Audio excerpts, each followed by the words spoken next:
దేనికిరా? చిన్న యాక్సిడెంట్ జరిగిందిరా. ఎవరికి? అన్నయ్యకి.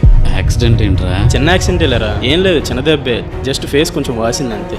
ఎక్కడున్నాడు? లోపల పడుకున్నాడు. అన్నయ్య రే లేపమాకరా, ఇందాడ ట్యాబ్లెట్ వేసుకుని పడుకున్నారు. అసలు ఏం జరిగిందిరా? ఇంటికి వస్తుంటే బండి మీద జారి పడ్డాడంటరా. చిన్న యాక్సిడెంట్ అని నీకు చెప్పొద్దన్నాడు. రే నువ్వేం బాధపడమాకరా, ఏం లేదు, చిన్న దెబ్బే, మార్నింగ్ కల్లా తగ్గిపోద్ది అన్నారు. సరే నువ్వు వెళ్ళి పడుకో, అన్న దగ్గర నేను ఉంటాలే కానీ. రే ఏం పర్లేదు, నువ్వు వెళ్ళి పడుకోపో, మళ్ళీ పొద్దున్న లేసి గుడికి వెళ్ళాలి కదా. అరే అన్నకి అసలు బాగపోతే గుడేంటి, తగ్గిందా చూడొచ్చులే. వెళ్తే అన్నీ తగ్గుతాయరా. అన్నయ్య,